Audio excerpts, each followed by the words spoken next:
Knowledge has its rewards, don't you think? Well, let's begin.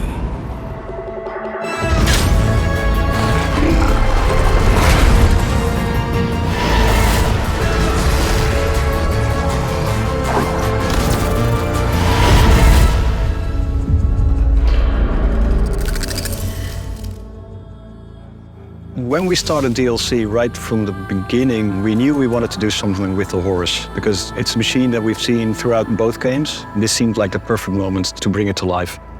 The Horus was an interesting design. Right from the get-go, it served two purposes. One is to show the end of the world as it happened. We also wanted something that would look impressive and amazing in the landscapes. We settled on this ginormous insectoid machine that's at the same time also a mobile factory. The goal of the first section was to establish the Horus as a force of nature. But we also wanted to give ourselves some potential to escalate, to build up slowly. So starting with a stealth section felt really good to us. It also gave the characters the option to formulate a plan to collaborate with Seika along the way. Alert. Temperature critical. It's working! To make the beach encounter feel a lot more spectacular and dramatic, we kind of had to do completely the opposite from what we always did. And Horizon is very much about celebrating beautiful nature, and everything is lush. But here, because we're dealing with this final moment, we decided to do a 180 and go for just, gray and dark. A very, very different mood from what we usually did.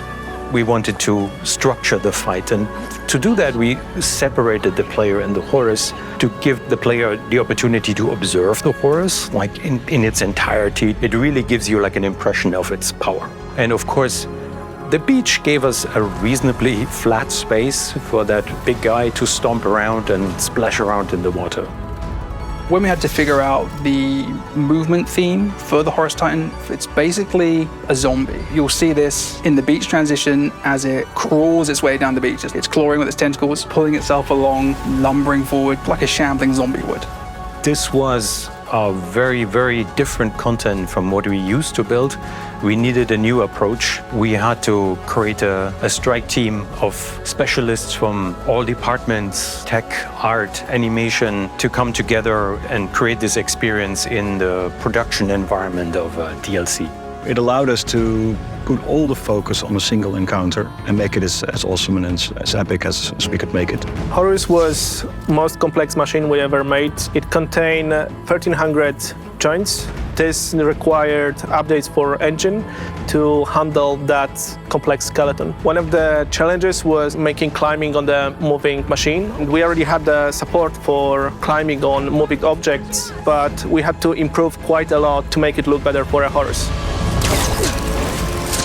Can't swat me out of the sky! The Horus is massive. It takes up so much of your screen. Quite a lot of Seika's actions that are tied to what the Horus is doing often go unnoticed. Seika is actually up there flying around like this sort of aerial ballet. He's dodging tentacles, taking missile fire, and the player's not really looking because they have to contend with the Horus itself. One of the biggest animations we actually had was when Seika causes the Titan to trip. She actually flies under the Titan, causing the tentacles to crash into its legs, becomes entangled. It's incredibly hard to animate, and most players miss it.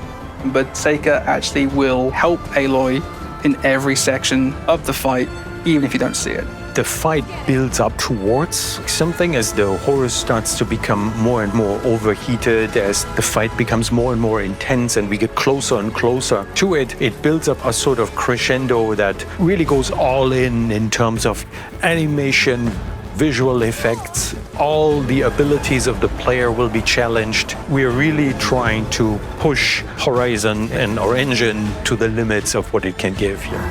When I first saw the PC version, I saw it on one of our ultra-wide screens, and I was blown away. When you see it on ultra-wide, it's very difficult to go back again. It's very spectacular. Horizon already looks wonderful, but seeing that on widescreen just hits different. He's heading for the bay!